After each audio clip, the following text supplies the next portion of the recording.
What is up, ladies and gentlemen? Stephen Osentoski back here with another episode of Cut Ups.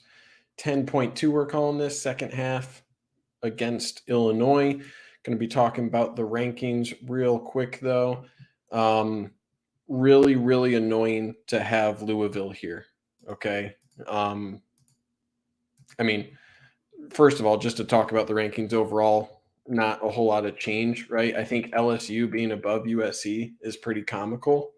Having having a 2-loss LSU team above USC is pretty ridiculous. So I don't know, man. This just shows me that the SEC bias is there. They can say metrics, they can say good wins for LSU, right? And quality losses. But I mean, you lost to Florida State, right? And you got housed by Tennessee, right? So yeah, did you beat Bama? Did you beat Ole Miss? Sure. But who else have you beaten, right? And I don't know, man. 2-loss over 1-loss team with a Heisman hopeful. It's pretty wild to me. Other aspect of this is ranking Louisville at 25, okay? Louisville has losses to Syracuse, Florida State, Boston College, and Clemson. Who have they really beaten, right? Wake Forest, NC State, UCF. I mean, that's it, right? Just crazy. And you're telling me that Illinois, Iowa, Minnesota, you're telling me those teams aren't as good or better? So I don't know, man. That's kind of where I'm at, where it's just like, really? Is this what we're doing here? You're telling me that none of the teams over here, none of these 4 teams are worth a ranking? I don't know. The ACC and the SEC get the benefit of the doubt. Big Ten doesn't this year. That's how it is. And it's going to be tough. Matt Alderton, welcome. Go Blue. Just talking rankings here a little bit. Yeah, it's tough. It's tough for these teams to make an appearance in the rankings, and this only boosts, right? Like, this only boosts the resume of a Clemson or a North Carolina, right? Like, that's they can have this team heading into the final week, right? The final week, and say, oh, this is the college football play, like we have a win over a ranked team like this. And because you have 4 teams here, probably 2 of which belong close to the top 25, if not inside of it, right? I would say probably Purdue and Iowa. Illinois probably has an argument as well. It's just a bummer that none of these teams are able to sneak in there. So that hurts. That hurts when you're talking about a resume perspective, right? And you have all of these teams, right? If you actually go to the AP poll, which in my opinion matters, right? You have Illinois, you have Iowa, you have Purdue. I mean, all these teams are right there, right? They're top 30 teams. They're not top 25 teams. And that's annoying. Anyways, okay. We're going to go back. Matt Alderton. After we beat Ohio State this weekend, Michigan getting a lot of love from social media finally. Okay, that's you. That's you, Matt. I didn't say it. All right. Okay, where are we at in the game here, in the film analysis? At what point are we in the game? We're at 9 minutes in the third quarter, and we're here to talk second half. We're here to talk, how many plays we got? Got probably an hour's worth of plays here. So we'll go through. So the last play, I'll kind of just do the slow-mo version of the last play that we had. This was Michigan on 3rd and 7. Missing a deep shot here to Andrel Anthony.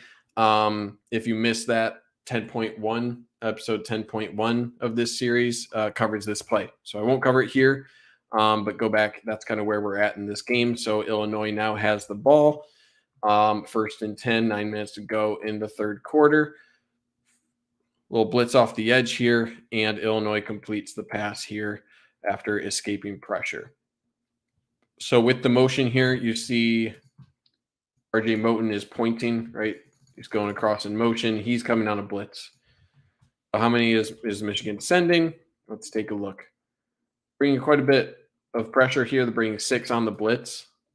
So usually when they're in this look, right, they're going to be dropping some people back. Some people won't be coming here. The only guy they're not bringing is Jalen Harrell. He's going to look like he's rushing, then go out to the flat here in response to this. But you're bringing 1, 2, 3, 4, 5. And then you do have Barrett coming here. But he doesn't actually get there because he is reading the running back. So he is keyed in on Chase Brown. So really good pickup here on the blitz off the edge. RG Moten coming off the edge here. And it's a good block from Chase Brown picking that up after the play action. So give credit to Chase Brown for picking that up. And what else? You have Taylor Upshaw working his way through.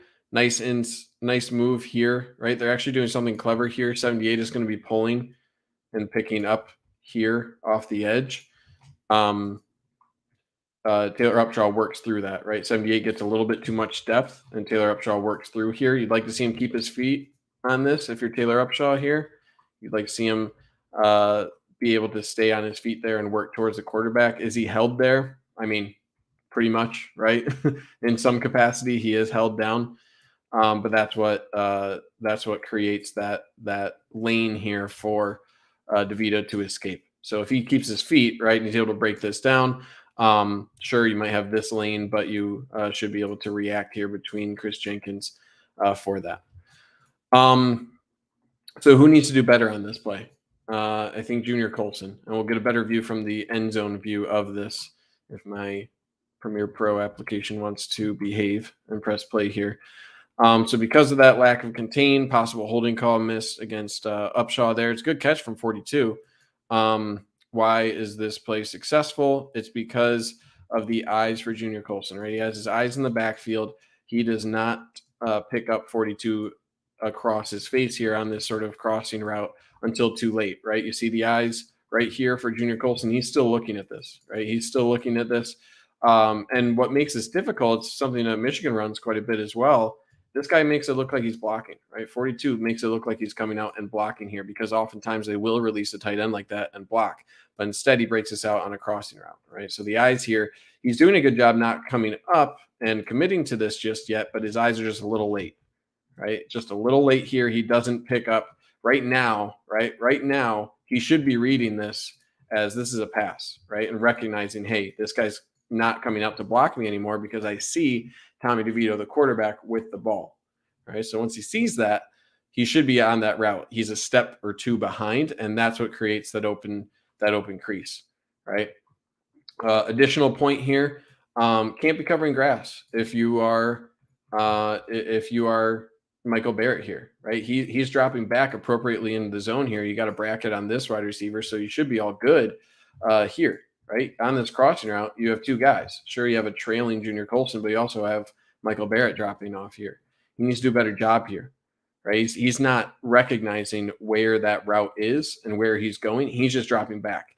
The term for this is covering grass, right? You got to pick that guy up. There's nobody else over here, right? There's nobody else to cover here. Recognize that this is the only target in the area and figure out where the coverage is, right? Take quick stock and say, hey, you're behind him. I need to cut out over here and cut this off, right? And give yourself a chance to make the play on the ball. He doesn't do that. He just gets depth and he never cuts off that window. That window is open because of that poor route and because Michael Barrett isn't getting out covering that guy. He's more getting to an area, not the guy in the area that he was supposed to be covering. So could have done better from both parties there. But again, this is the impact that having a guy like Chase Brown has. Right? He will delay the eyes of your linebackers a little more than they should, right? So he has to scramble a bit out here. He's a little late picking this up because this looks like a potential block, right? So that's what the run game does for you. I feel like we've seen this from Michigan take advantage of this against opponents all year.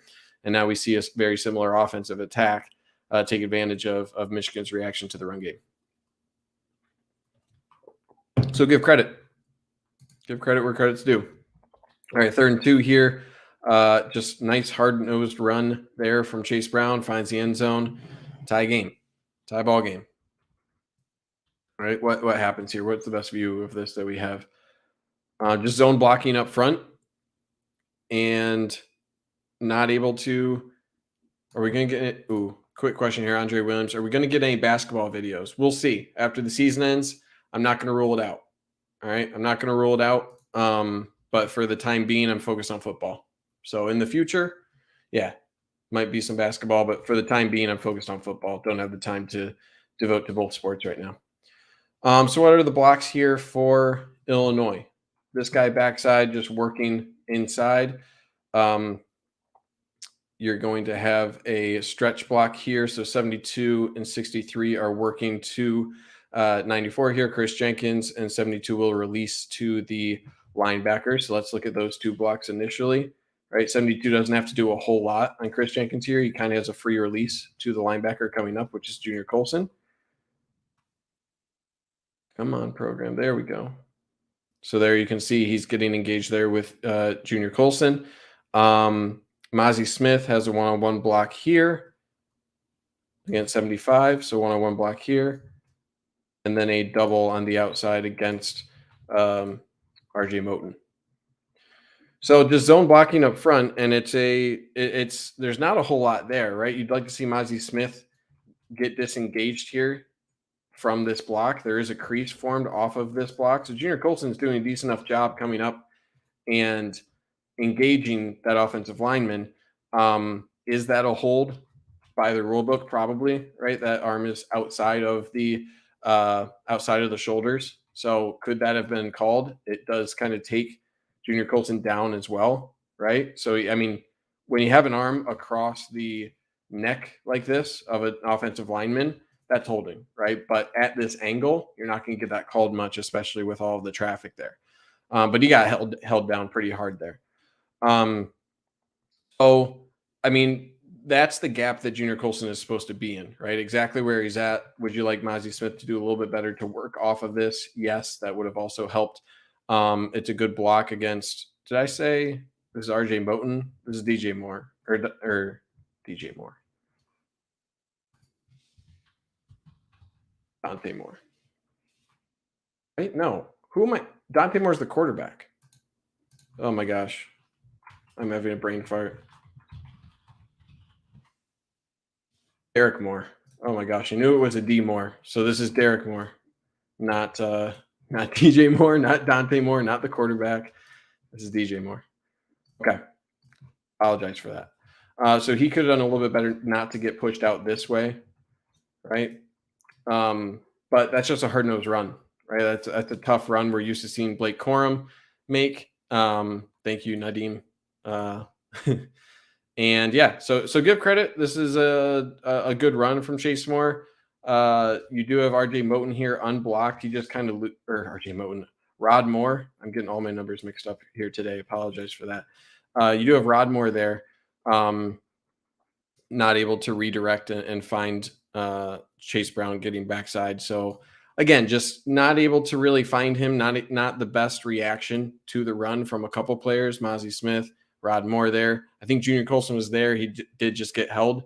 Derek Moore probably could have done a little bit better. But this is what good players do, right? They work through contact like this. And yeah, there's a better picture of the hold as well. Definitely should have been called, right? You're not able to bring a guy down like that. But that's how it goes sometimes, right? Can't complain about officiating. It was pretty bad both sides. So work through it. Okay, 2nd and 3, tie game here, and we have a negative run play for Michigan. So what went wrong here? Very similar sort of. This is a combination of just getting blown back from Ryan Hayes and then just a clever slant. So I think there's a bit of a miscommunication here, a little bit, but this is also something that Illinois played this extremely hard. What I mean by that is they're attacking the edge extremely quickly here, and it's not a good block off the edge. So this defensive back is flying up here, not a good block off the edge there. I believe that's Ronnie Bell. So he misses, or that's Cornelius Johnson. He misses that initial block, right? So that's adding +1 here to the edge. I should do that in orange. +1 here on the edge for Illinois, right? So when you're doing sort of a pin pull action, you're bringing both your backside guard and tackle on pulls here, right? You're not really accounting for this edge defender. This guy is supposed to be taken out from your wide receiver. Okay. Um, so what are the additional blocks here? You're looking to block down, block down. They're double teaming this nose tackle. To me, I'm not exactly sure why Ryan Hayes is picking up this edge defender. To me, he should likely be blocking here. This guy comes flying up here. It doesn't make sense for me to leave this guy unblocked, because if he comes flying up, right, that's going to disrupt both your pullers here. It's going to disrupt their pulls and make a mess in the backfield. So I think this is a rare miss here from Ryan Hayes. And because of that, right, because you have this double team, because you have Ryan Hayes taking this block one-on-one, this guy's getting into the backfield unimpeded, right? You also have this guy flowing free on the backside as well. I think there's a miscommunication there. Maybe not. Maybe they're just saying leave him unblocked. I think they are. So disregard that. But this guy's slanting inside like this and then getting into the backfield, right? He's not going to be accounted for by these pullers. And that's a problem. So at the time, CJ Stokes, right, he has to cut off of this. The additional thing that's bad here, 17 is working inside here of Ryan Hayes. Ryan Hayes gets blown back, a full yard behind the line of scrimmage right here. So when you have a guy slanting to the inside, now he's in the backfield, and your left tackle is getting blown into the backfield.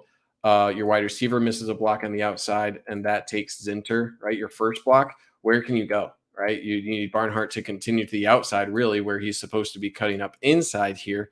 And now you're forcing CJ Stokes to cut to the outside. But again, all the momentum of this defensive tackle who slanted inside, he's going to make initial contact, and then it's just float to the ball.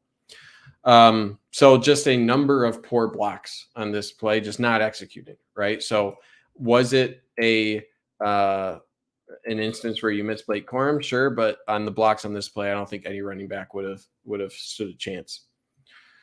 1st and 10. Here, Michigan is trying that clever little play they did earlier. I called it out for Blake Corum earlier in this game, where you do a little counter, right? So you're sending, and Michigan was successful with this in the first half. You're sending this guy in motion, right? And in the first half, they sent this guy also in motion, and that created an empty side here, right? But watch what happens when Michigan goes in motion this time. Instead of following him across, right? Boom, they're sending him off the edge. That's Witherspoon, number 31, a really good defensive back. So instead, where this worked, where you had numbers, right? You had numbers before. Say this guy doesn't exist, right? This guy followed, right? On this motion, say this guy followed this way, right? So let's just get rid of him. This play works. You leave this guy unblocked. He's crashing down the line of scrimmage hard. And then you bring Colson Loveland across, right? And then you have this little counter motion to the outside. This guy takes himself out of the play by going down the line of scrimmage, and this defensive back is gone following Ronnie Bell on the motion, right? That's how it's supposed to be drawn up. But because this defensive back, instead of following here, they're just sending him off the edge, right? So Michigan tried to dip their hand in the cookie jar one too many times on this play, right? And what's the result? Boom, you get blown up, right? So this is just a case of Illinois having a good reaction to this. Out of this formation with this motion, when the snap is here, don't follow them. Go flying into the backfield if you're that defensive back, right? And there's no chance for Colson Loveland to get there. No chance to redirect anywhere here. Just a dead play. It's a dead play. So that's well scouted, well adjusted from the first half, where Michigan had a huge chunk play from Blake Corum. And this is a scenario where they're sending one of their best players in Witherspoon free roaming into the backfield, delivers a huge hit. All right, 3rd and 10 here. I don't think I've seen a game where Michigan ran 2 halfback screens like this, and it was successful, right? So it's a good play. Another play here where you're sending this time out of gun, but you're sending motion here for Ronnie Bell, clearing out this way. He's following. And then it's just a well executed screen, right? Nothing too fancy here. You're free releasing. Wilson Loveland, right? He's getting out here looking for a block, anything that's coming from the second level backside here. And then you're just going to block quickly and then release out, right? You're taking advantage of Oluwatimi. Or I'm sorry, not Oluwatimi on this one, but you got El Hadi, who does a good job. He's getting out. So he gets out here. Got a great block here from Colson Loveland. You're getting Zinter out here this time. He's out here for anything else. And you have a wide open Isaiah Gash here on the screen. Again with the throw, right? The throw is a little scary, right? It's kind of dead on. I would like for him to loft this up a little bit instead of throwing directly at head level, right? It's much easier for a defensive lineman to get a hand on the ball, right? And there's no real reason to. Sure, you get the ball out a little bit quicker, but the risk of throwing it at that low of trajectory to me is too high to be doing that with the small time advantage that you gain in that. So it's a good block there from El Hadi, right? El Hadi appropriately sets shop in the right area, right? And it's all about spacing. So El Hadi makes a really good decision with his eyes, right? He says, okay, you want to cut up field. I'm going to let you. All I need to do is really get a chip on you, right? That's going to give a lane here. And he does a good job just getting enough of that defensive back to give Isaiah Gash a lane here. Colson Loveland, good initial block here, right? At this point in the play, right? You're blocking this appropriately. As the play develops, right? You want to kind of do something very similar that El Hadi did, where, okay, you set up shop here. Then if you want to go upfield, let them just chip them, right? So at a certain point, doing a good job turning your hips this way, but then you kind of want to loop around and don't let this, right? This is the only pursuit angle for this player to get there at a certain point. And again, it's all about timing. It's all about a feel on the development of the screen. If this guy wants to head up the field, right? Obviously not right now, but later on, right? If we fast forward a little bit, right now, if he wants to cut up field, then you let him, because now you have enough time for your running back to get up there. So number 30, good player for Illinois, takes a good angle and is able to shove him out of bounds there with number 2. So overall, this play accomplished what you wanted, right? Aggressive defense in Illinois. It's well executed, well blocked, and I was impressed with the timing, right? Because this isn't something that we've seen Michigan run a whole lot of. So Michigan must have repped this a lot, and their spacing on this, especially with their offensive linemen on both times they ran this screen, was really, really good. Only thing to improve on, I think, was, again, the trajectory of the ball to ensure it doesn't get deflected if they try this in the future. Saya says, I want to throw up rewatching this. I want to throw up too. I'm with you. It wasn't a clean game, right? But there's a lot to learn. And that's what's fun about these games is at least when things aren't necessarily going all the way right, there are a lot of things to gather from sort of games like this. So this, and I don't want to get on my soapbox too much here, but going into this year, all year last year, the question was, Cade McNamara can make these quick intermediate throws time and time again, right? It was boring. Cade McNamara was a boring quarterback, but he did the boring things pretty well. This is a boring play. Okay, running game not effective. Need to lean on your quarterback. This is effectively a run play. And what do I mean by that? This is not designed to be a home run. This is designed to get 5-6 yards, right? If you can get this right here in this angle, right? If you can get this right here, set yourself up at 2nd and 4, you did it. Okay, so that's what this play is looking to accomplish. On first down, right? It's a nice, clever little route where you're sending Colson Loveland here on a short little flag. You fake the little drive route here, little whip route, and this is the route all the way, right? The eyes here for JJ McCarthy. He's reading here and here to see the reaction, depending especially on this guy's depth, right? Either this will be the target or Colson Loveland will have something there. So watching the reaction there of that player, right? He ducks inside. So both these players are too far inside to defend against this whip route. So it's a clever route. really, really open, really open area here to throw to. And there's no reason to throw it with this velocity, right? It's in front of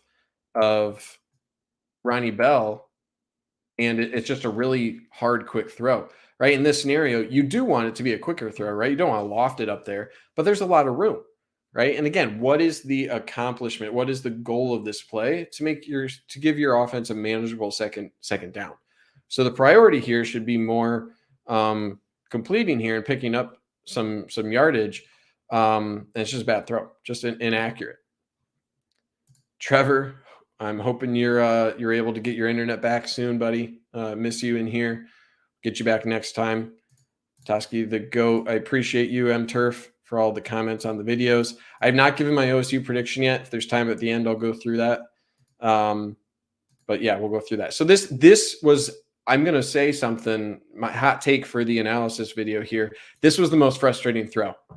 Okay? Because when the run game is not able to get you those 3, 4, 5 yards on first down consistently, right? Against a team like Ohio State, that's not a guarantee, right? And especially with the health of Donovan Edwards and Blake Corum in question, these are the types of plays that you need to be automatic on. Okay, you need against Ohio State to be in second and manageable, 2nd and 6, 2nd and 5. You can't afford to miss these free yards, right? I call these free yards. That's not tough. That's not a tough throw to hit here. You got a lot of room for that ball to be to make a catchable ball for your wide receiver there. So you can't afford against Ohio State to be missing those throws. So that was my least favorite play here. This is maybe my second least favorite play. Second or third. All right, couple things. 4th and 6. Michigan went with a hard clap here, right? See the hard clap there for JJ McCarthy elicits a reaction here. And the snap here is based on whether this is offsides or not, okay? So before we go through with the play, is it offsides or not? Is it offsides or not? This is a zoomed in view from the broadcast. Is this offsides, right? At the time of the snap right here. Okay, that's when the ball starts moving. So this is the screen grab that you need to get. Is this foot slightly offsides, right? Is this covered up by the ball? Probably, right? Probably. Is this getting called a whole lot? Usually not, right? This foot right here, usually this won't get called unless you see the helmet pass the ball. That's just how it is, okay? So again, we're going by technicalities here. There will be a technicality late in the game that I'll call out as well. Technically, yeah, this seems to be offsides. I can't draw a straight line, but right, the black line is kind of there. I know that's not gospel when it comes to what's the line to gain and things like that, as we all know. But is his foot on this line and seemingly across the ball? Yeah, right, probably. So that not being called is a bummer, right? Because that also dictates the behavior of this play, right? You're not taking this deep shot unless you think you get an offsides call. So that not being called is a bummer. So that is what it is. It's a bummer. The second aspect of this, right? We wouldn't be talking about whether that's offsides or not if you make a play, right? Is this the best throw, especially with this safety? Probably not. Right? This safety is here to make a play on the ball, right? You got this bracketed. This guy should be making a play on the ball. But again, you think this is a free play, so you understand taking a deep shot, right? You think it's a free play, you give your guy a chance, right? And then it just goes through his hands, right? This is the most frustrating. We go from the previous play, right, where it's an easy 5-yard out, can't hit him. This time, how often has Michigan really thrown up a ball like this where you're giving your wide receiver a chance to make a play on the ball, right? Never. You never see it because guess what? There is risk for a turnover here, right? If number 2 plays this a little bit better, he's probably picking that ball off. But it's also 4th down, right? So that's not a terrible thing. Absolutely need to catch that, right? That is right through the hands. And it's a seemingly consistent issue with wide receivers of not getting their hands up quick enough for these balls, I feel like if you go back to the first episode that I did early or yesterday, same sort of deal. Not getting your hands ready for the ball quick enough, just a fraction too late, right? The ball, it's not like they're getting the ball in their hand and then dropping it, trying to like bring it down, right? It's always going through their hands, and they're not. I don't know. It seems like a timing issue, with them not getting their hands up quick enough. Maybe I'm crazy. I'm not a wide receiver coach, um, but it seems like there shouldn't be this much of a gap between your hands when you're trying to catch a football. Maybe I'm crazy, but that seems to be the consistent issue with these wide receivers. So, just a bummer, right? Just a bummer. There's nothing else to really call out on this play. It's just we think it's a free play. Let's take the deepest shot, right? And just throwing it up there. Sam Stamos right in front of him, right in front of Sam Stamos. I don't think we're going to find you on this shot, buddy, like we did last time. Final hits the long ball and crying. Yep. JJ not getting his shoulder fixed, I feel like is hurting us in the long run. I feel like he did though, didn't he? Didn't he have surgery? I'm pretty sure he had surgery for it. Maybe I'm crazy. Could have caught it. Yep. We hate Gaddis. When he was coaching the wide receivers, they didn't have these problems. It's weird, man. It's weird. I don't want to like blame a single position coach or anything like that. It could be anomalies, right? I don't know. It's really interesting. All we need is one of the deep balls to connect and then the floodgates to open. I do think that's one thing where it seems like okay, no surgery, only rehab, right? Okay. What happened to the flea flicker? We might see that. We might see that soon. That'd be a clever play to run. So yeah, I mean, it's just a bummer. I think there's a lot of things in the deep ball. I think the thing I was about to say is it's not like you need 12 deep balls every game, right? All you need is to hit on 2, 3, and that's huge, right? And this one, that would have changed the game up 17-10. Instead, you give the ball back late in the third quarter. Illinois got the ball back, right? Here, Michigan does a much better job at defending this little pump fake action, right? So another clever play here where Illinois is running the guy in motion, right? 14 is in motion here. They do a little pump fake here on the fake screen, and it's really well covered this time. And it's a really well done play where you are the goal here. Make this guy look like he's blocking against Sainristil, right? Sainristil really good defending the screen. So you're sending this guy out and then back. You're doing a pump fake here on the screen. The goal here is to get Sainristil in fight through this and take out the screen mode. And then you're sending this guy out on a wheel, right? And this is where you're going. Michigan got bit really hard on that play earlier in the game. And the wide receiver dropped it. This time, let's clue in on Sainristil's reaction to this. He stays connected to it. He stays really connected and gets his. I love what he does here, where he gets his hands on the wide receiver, and at this point, read the body language. Right, read the body language of 14. What's he doing? He's not trying to block you. Right, he's not trying to get your hands on. So don't try to fight through this. Read the body language of the wide receiver and follow him. So it's really good adjustment. He gets on the hip there. This is really good coverage, 90% of the time. And he also does a really good job getting his hand between the wide receivers right here, right? So I think 90% of the time, if not higher, this becomes an incomplete pass. Mike Sainristil is right there. He has his hand between the arms of the wide receiver, trying to rake through the arms there. It's just a strong catch from the wide receiver there and a really good throw. So I like this adjustment, right? Read the body language of 14 there, and then defend the pass. Pixel perfect throw, really good defense, really good catch. This is one of those instances where Illinois was dealing, right? And they had a really nice play call and executed it, even with the good adjustment there from Michigan. Okay, here Chase Brown's touchdown. All right, let's see what happens on this play. Do we have an end zone view for a little bit better? We do. Let me see. Hence, early season should have been heavy throwing. I want to just really quickly on this, Lyle. If you're I don't want to bring a baseball reference into this, but if you have a really good fastball, right, you're not just going to throw your changeup all the time.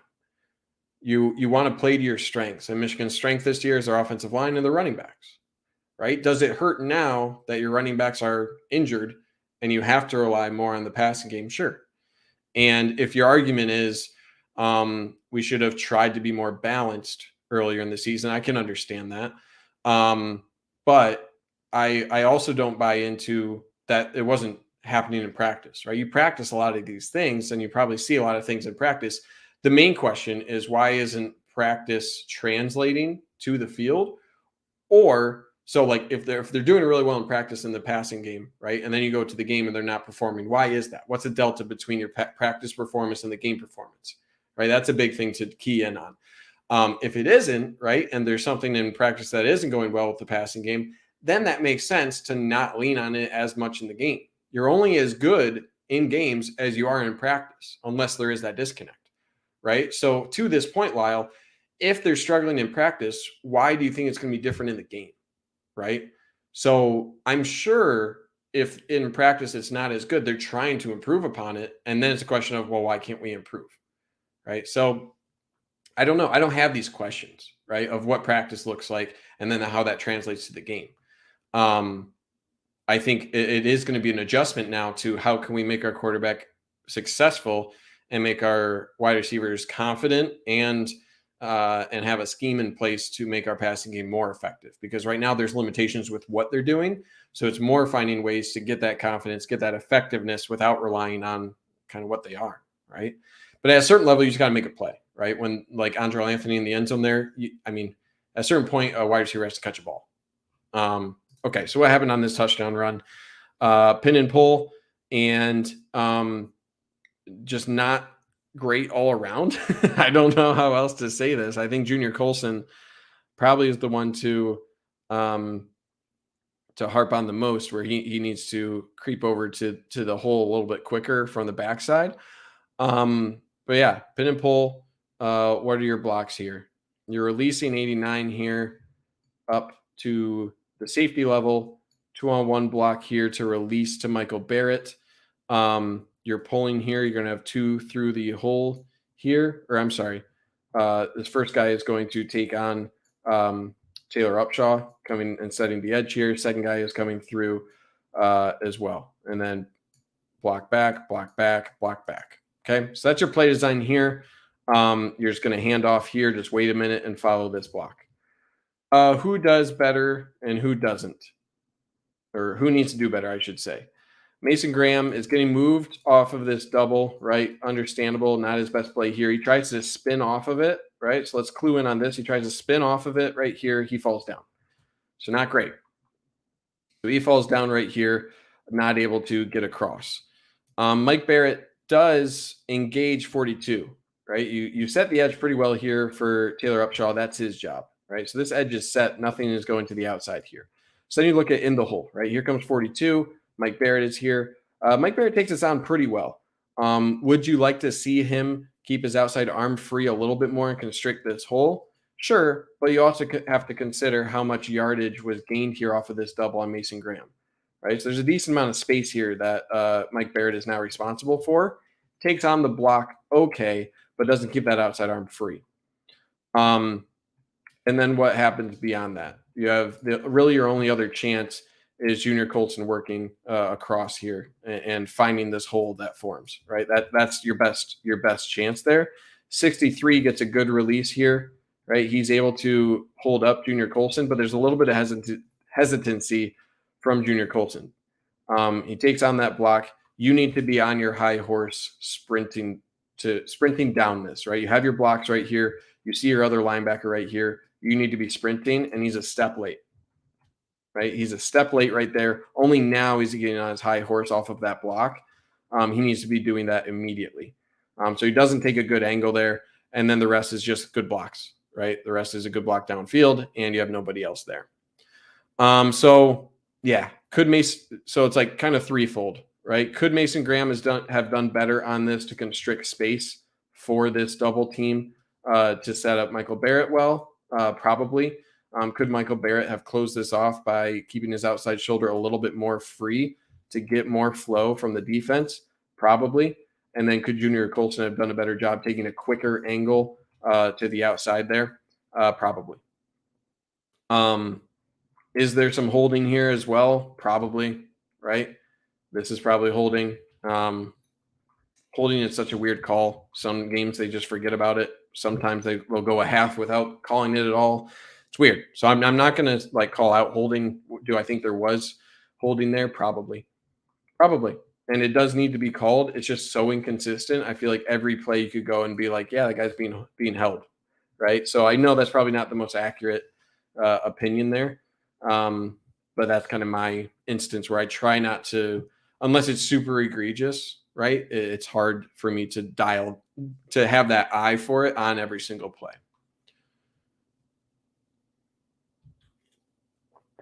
Okay, back to 1st and 10 here. Sending motion again. Uh, this is just kind of a mess all around. And I don't really know what it seems like, just a giant miscommunication here. Okay, because of the adjustment that Illinois has, where when you send Ronnie Bell in motion, right, instead of following him here, right, he's not following anymore. He's just sprinting off the edge. That messes up a bunch of blocks play side. A bunch of blocks play side are messed up. Okay, so your right tackle, Barnhart, he's going to recognize this guy off the edge. He's going to block. So let's watch that first, right? Because he's screaming off the edge, that's something that Barnhart is going to block. This is really hard for your right guard to adjust to, right? Your right guard then has to adjust to getting out to 17, right? Because he's going out to account for this guy. It's weird, right? And then you have free guys, right? So watch the interaction here from your two offensive linemen on the right side there.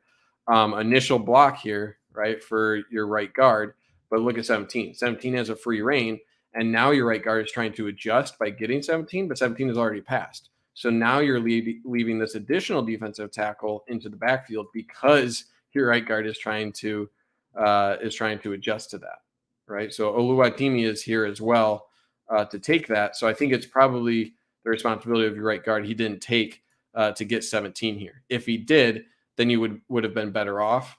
But you're still outnumbered here, right? Even if, say, your right tackle does pick up 17 and he's out and you have this block, you still have a free linebacker, right? So effectively, Illinois, by adding 31 here, right? By adding 31, what are your numbers in the box here, right? So let's do a quick count of everyone who's blocking, or everyone that Michigan's trying to account for on this play, right? So you're leaving this guy unblocked.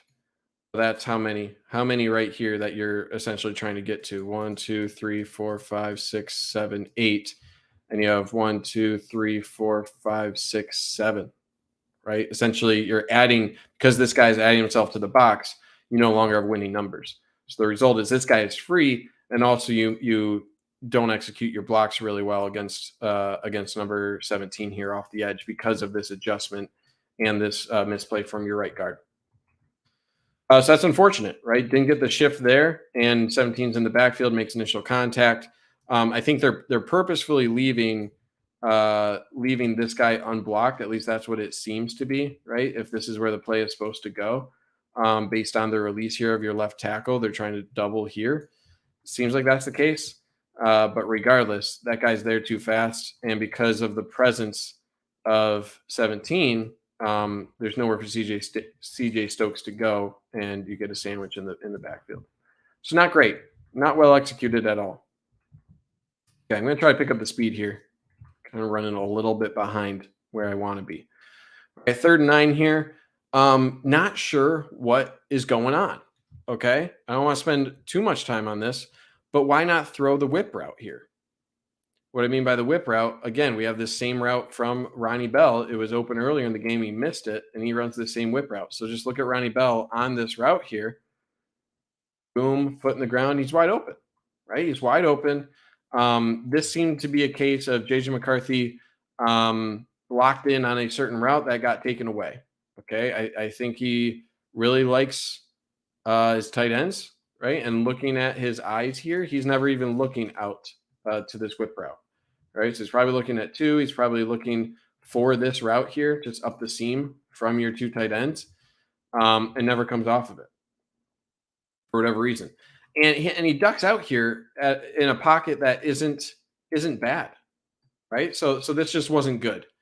This wasn't good. It's a three-man rush, right? You have a decent pocket here. There's no reason to duck out here. If he comes off of this and says, okay, what about this over here, right? Shift your eyes from here to here. There's probably enough space. And we'll head to the end zone view here to show the all 20 or the all 22 view, I should say, of um honestly, it's kind of strange that he didn't throw here as well. Is this too open? Not sure. This guy could break on it. But that's seemingly where the eyes are here. Maybe he's a little thrown off by the trajectory of this defender, and that's why he doesn't throw it here. But it seems like there was room there, at least like right at the break, right? Maybe.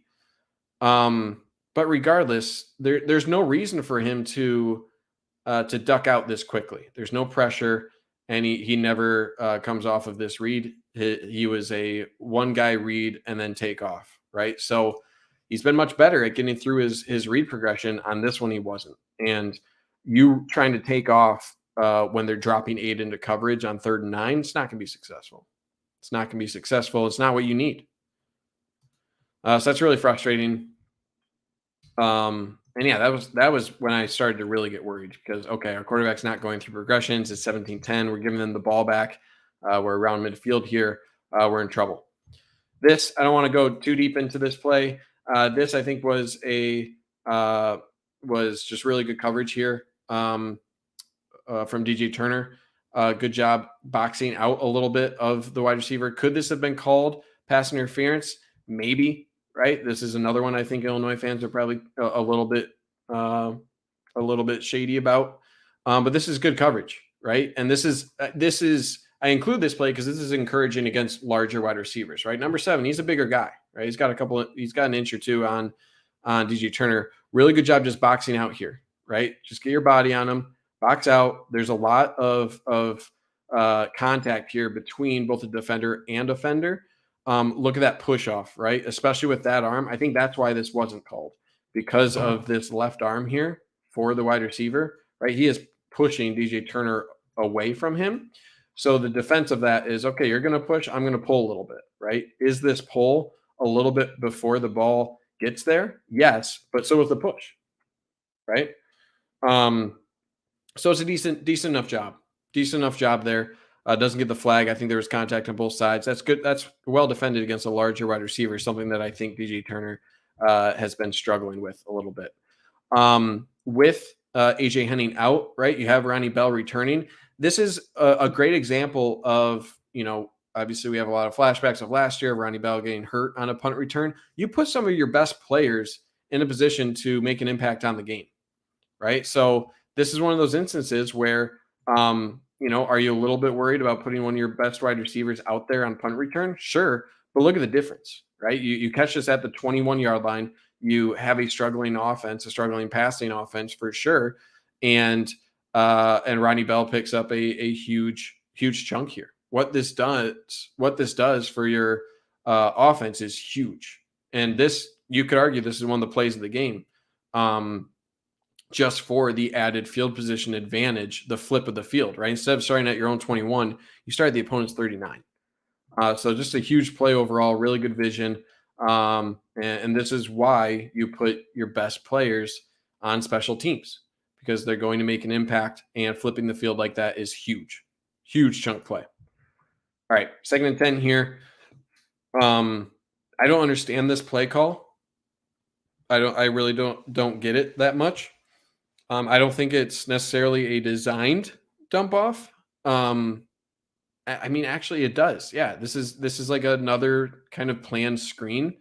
And I don't understand what Michigan saw to think this was going to be a good play for them, right? Because on the boundary side, right, the short side of the field here, you have these two defenders. right? And these three.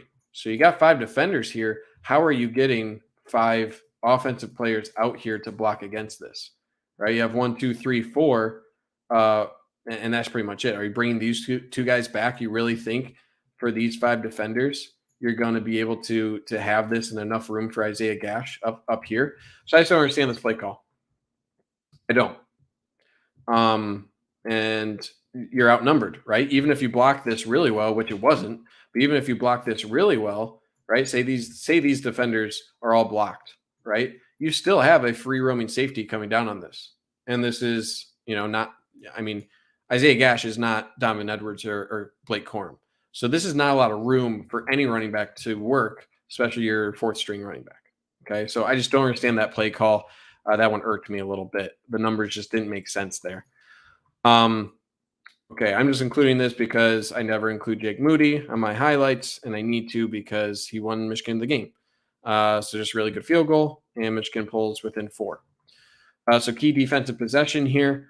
Little play action pass, wheel route. Wheel is well covered there from Barrett, but a good play call. Again, taking advantage of overplaying the run here. Little play action, right? And because you have Chase Brown getting out here on this wheel route, that's going to take Michael Barrett. He's going to follow this. It's a really, really, really tough play to follow a tight end on this play. Okay, so follow 89, right? This is eventually who the play goes to. One of the hardest plays to defend against, really. One of the hardest, because he is blocking, right? He is down blocking, down blocking, down blocking, and then he's coming across here, right? Especially when you have this play action wheel that's going to take Michael Barrett out, right? It's really difficult to stay engaged on that tight end and follow him out. Who's responsible for it? Probably Junior Colson, right? Probably Junior Colson. I don't know if this was a miss, but there's nobody really accounting for the flats out here, right? So I have to think that Junior Colson is responsible for this guy in man. If we look at the rest of the coverage, right, it's seemingly manned up elsewhere. Got man coverage. You got man coverage, right? He is manned up on Chase Brown here. So that's man coverage as well. So who's in charge of 89? Probably Junior Colson. Probably, right? I don't know 100% for sure. But that's a really tough play. Really difficult play there to stay engaged on 89. And then he's just able to roam free. So this is a tough play to defend against. One thing to call out, D Original, I know there's a huge discussion about JJ and everything going on in the chat here, but Michigan has a lot of really good blocking wide receivers. So I wouldn't call them finesse. Are they having issues with catching the ball and certain communication issues on their routes? Sure. But they're not finesse wide receivers. They can block extremely well. I wouldn't call them finesse at all. Are there deficiencies? Sure. Gaps in their game? Yeah. I wouldn't call them finesse though. Good play on defense here, 3rd and 8. This time they're doing a little swing pass to the outside, and it's a good reaction, especially from Junior Colson. Junior Colson's going to initially drop. Really good job with his eyes here. Right, he's going to recognize he gets good depth here. Right, good depth. He's looking for any potential wheel route, anything like that. So he's getting a good angle to get outside, and then just good eyes. Right, good eyes. You have blocks on the outside here, here, and here. So this is a matchup that Illinois likes of saying we have Chase Brown against a linebacker, and we like our matchup here. And Junior Colson reacts really quickly, right? Takes a really good angle. I like how he's attacking this outside shoulder, right? At the very least, if you're going to lose this battle, right, at least force him to the inside. Don't take a bad angle inside and give him this free reign, right? That's way too dangerous for a guy like Chase Brown to give that. So it's a really good initial angle. That slows him up, right? Even if you don't make this tackle right now, you're going to have guys pursuing to the ball, right? Just hold this up enough. And that's exactly what Junior Colson does. He doesn't exactly make the tackle, right? But he slows it down enough. And guys can work off blocks. They can rotate to the play. And that's all made by Junior Colson there. All right, 4th and 8 play here. This is kind of a gift from Illinois because their left guard is not ready to play. Okay, here's the snap, right? Ball is snapped. 78 does not move. Taylor Upshaw says, I will move and get into the backfield, right? So there's a snap. And this is why you watch the ball, right? This is all about fundamentals when it comes to Taylor Upshaw.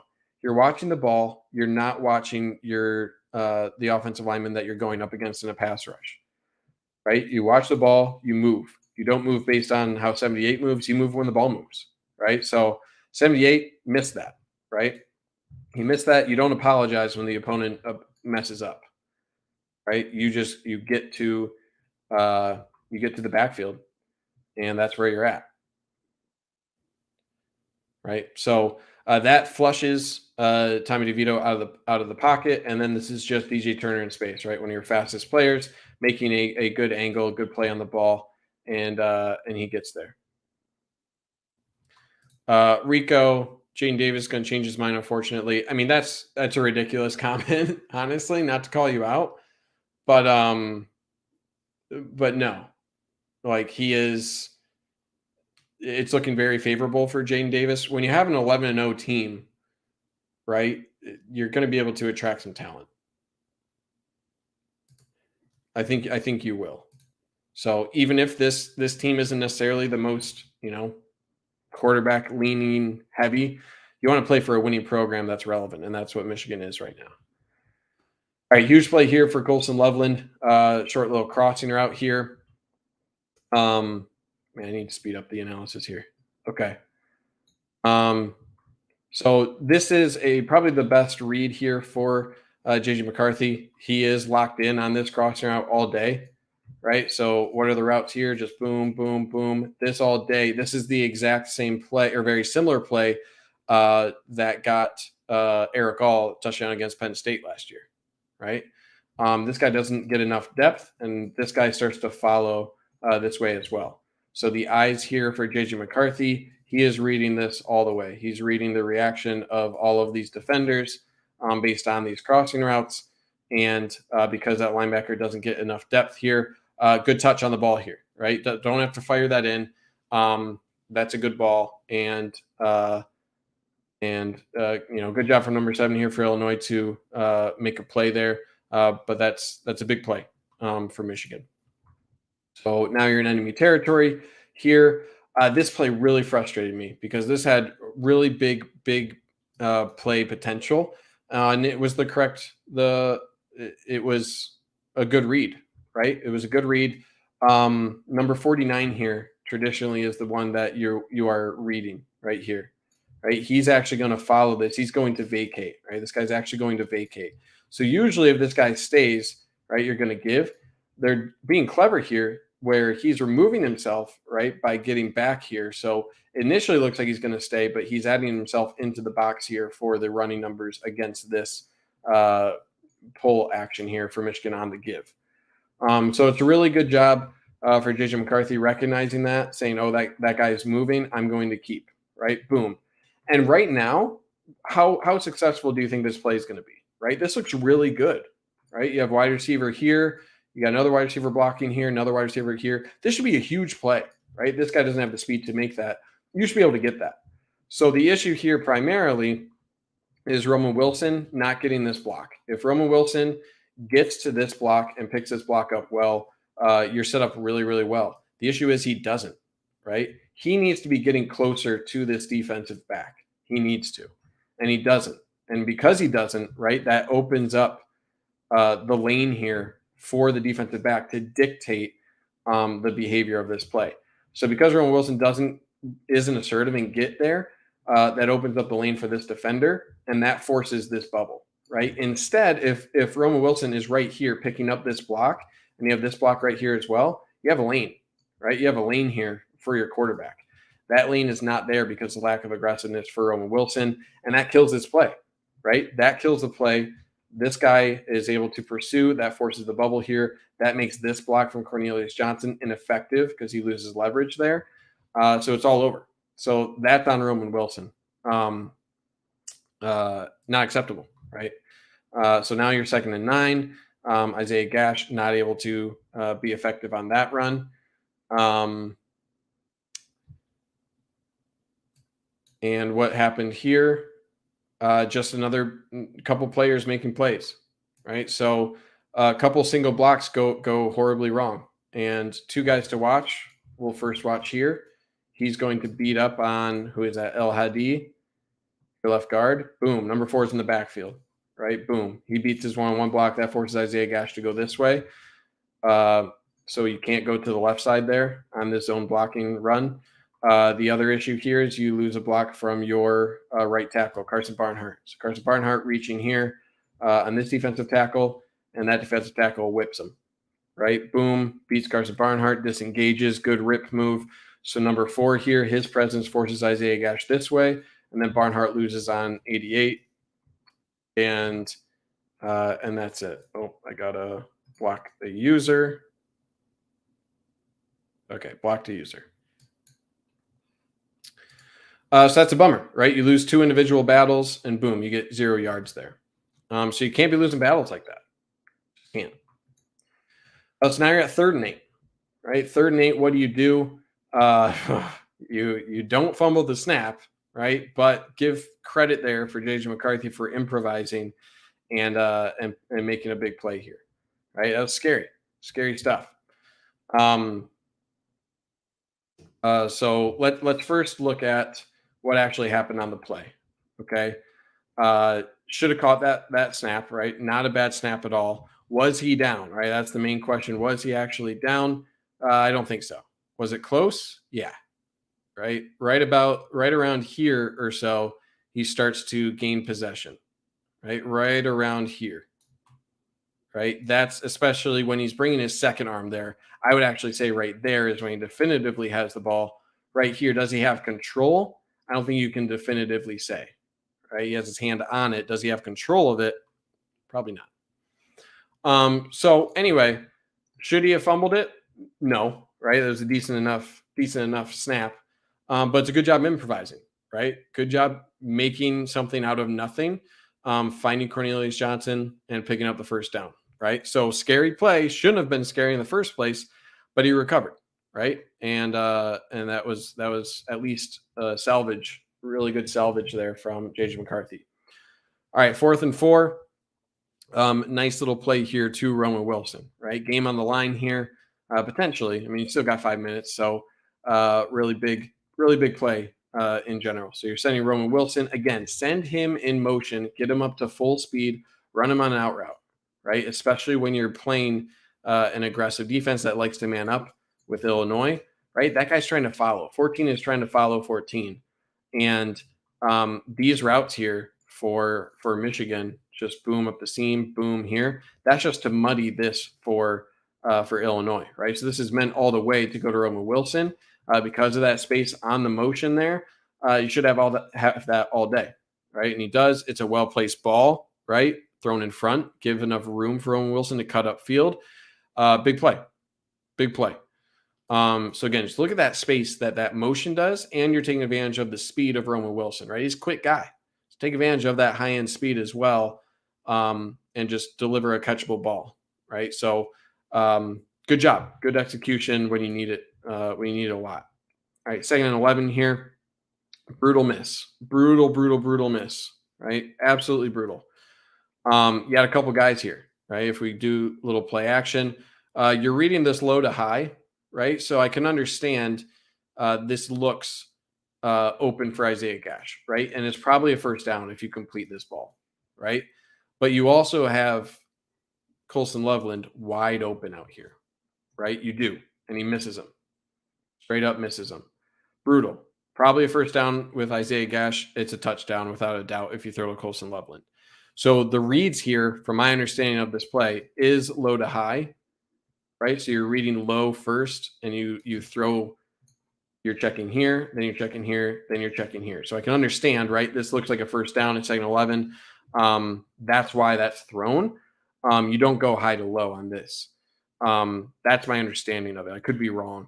But looking at the eyes here for JJ McCarthy, maybe I am wrong, right? Maybe I am wrong.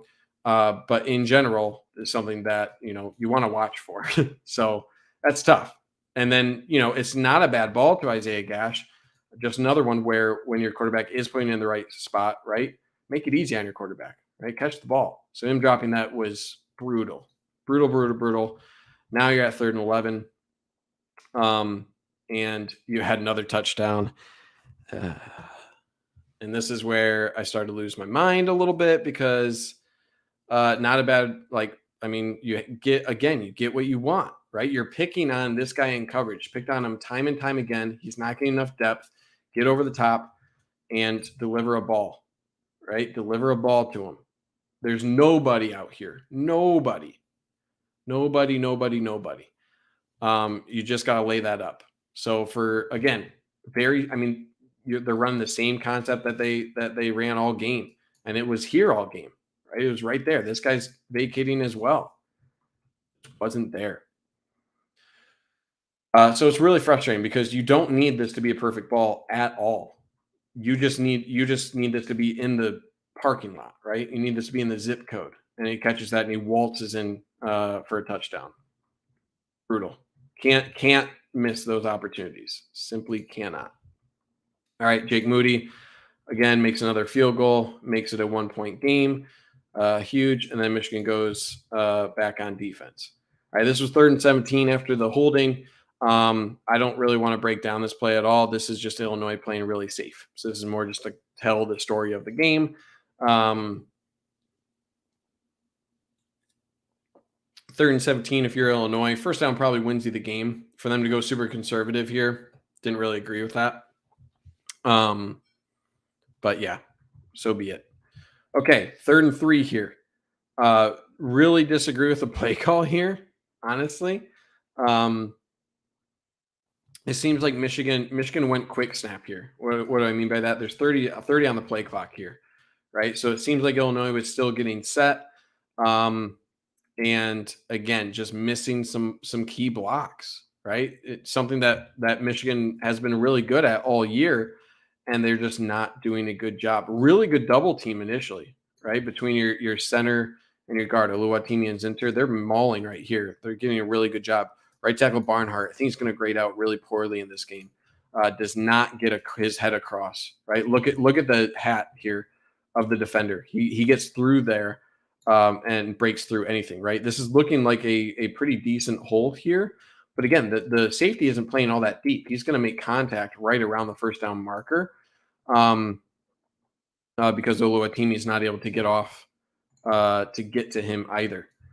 So even if this guy isn't able, or even if Barnhart's doing better on this block, you're likely going to be met, maybe a yard or two short of the line to gain as well. So it's tough, right? You're missing blocks in ways that Michigan hasn't all year, and now you're set up on the key play, 4th and 3, right? And now we get to the $1 million question: is it pass interference or not? Okay. Michigan ran this a lot in the game. And what I mean by that is they ran seam in press coverage a lot. The key distinction here is who's contacting who first, right? Who's contacting who? Where is contact made?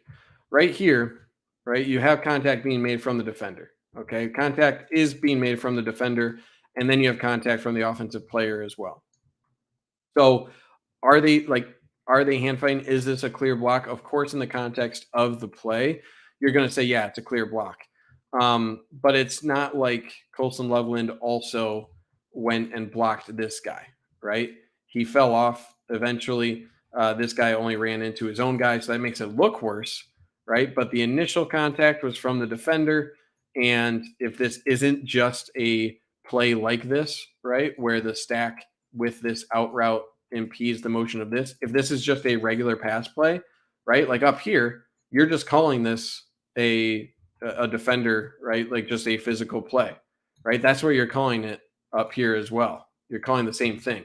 So it just happens that with the route combination out here, right, yeah, it gets your guy open.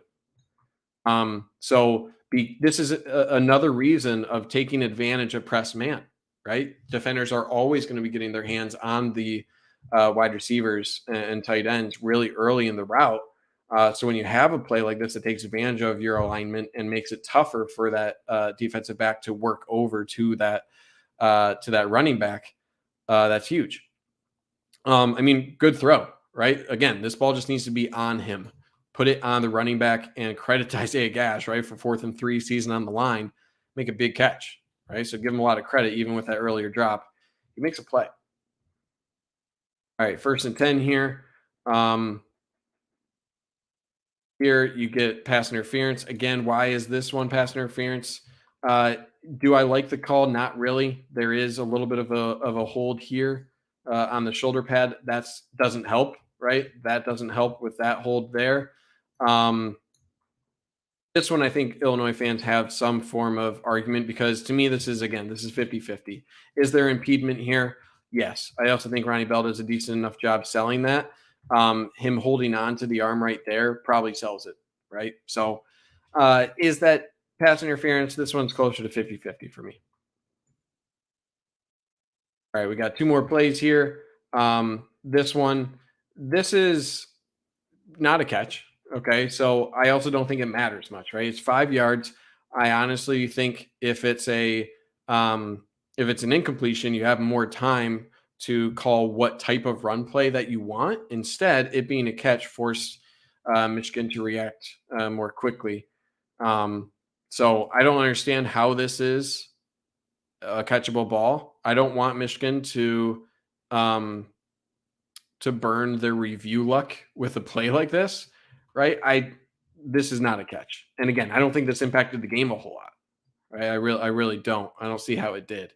You could argue maybe a little bit more time off the clock, but Michigan is running the ball regardless on 3rd down to burn that clock if this was called incomplete and you add an extra 15 seconds on the clock. Right? So I don't know how you call this a catch, honestly. I really don't. Having the ball between your forearms like that and having the nose touch and the ball move like that, I don't agree. I have no idea how they called that a catch. I think it's stupid. Okay. And then Money Moody. All right, last play here. Jake Moody making that money. Boom. 4 for 4 on the day, 35-yarder for the win. Huge, right? Guy is, he was one of the best kickers last year. That remains true this year as well. So what a way to go off. I think that was his first. He became like the all-time leading scorer. Am I saying that correctly with this kick? So yeah. Yeah, dude's excellent. Dude is excellent. Okay, that's it. We're at an hour 12. Let me see. There was a couple of questions. My OSU prediction. I think the line is about appropriate. 7.5. I think that's appropriate. Okay, so if anyone's asking me for OSU, I'm pretty pessimistic. All right, I think OSU. I think I would be a lot more pessimistic or a lot more optimistic if health for Michigan was less of a discussion. I'm worried about it. Right, a less than 100% Blake Corum really hurts their chances to be effective on offense. You're going to need JJ to step up in a way he hasn't. You're going to need the wide receivers to step up in a way they haven't. The best chance is that Michigan has done a ton of prep this year and Michigan's able to adjust more quickly to the change ups that Jim Knowles, defensive coordinator for OSU, has for Michigan. Okay. So we're going to see, right? I like Michigan's coaching staff and their ability this year I've seen to adjust on the fly, make halftime adjustments. I think they're really good at that. And to beat a more talented team like OSU, you need to lean on those coaching advantages. Biggest thing, how well can the passing game execute, right? We haven't seen a whole lot for me to be confident to say, yeah, they're going to turn it on this game. They're going to be able to make up that talent difference with the execution and the coaching advantage, if you want to call it that. I think Michigan has enough, has the right people on staff and the right kind of team to beat OSU. I think it's a good matchup. But again, health and execution in key areas, specifically pass offense, what's going to come down to. I'm excited for Marvin Harrison versus Will Johnson. I think that's going to be a matchup all game, and that's why Michigan is getting Will Johnson up to speed for a more physical option to go up against Marvin Harrison Jr. It's going to be a bloodbath. I think it feels like a 34-31 type game. Who wins? I'm not even going to say that. I'd say I'm pessimistic right now. So if you had to tell me who's going to win, I think it's going to be 34, maybe 36-31 OSU. If Corum and Donovan Edwards are able to be effective, I think you lower that line and it could swing the other way. So I'm hoping that's it. Anyway, man, it's been a fun season. 11-1 or 11-1, 11-0, 12-0. Hopefully, if it's 11-1, you got a Rose Bowl. But I think Michigan has the right team. I think they have the right guys to do it. It's just a matter about execution. I think they can do it. They can, right? They can do it. It's just a matter of if. So that's it. Throw a like on the video, subscription to the channel. Appreciate you guys for coming out. All the comments. You guys were lively today. I appreciate it. Appreciate the conversation. Jesse Sims says it here first. Michigan is winning. There you have it. All right. They will do it, says Sias. All right. You guys said it first. When we're back here for the analysis next week, you guys better show up, and then I can praise you for these comments. Okay. Take care. Have a good rest of your Tuesday, and go Blue. Beat Ohio.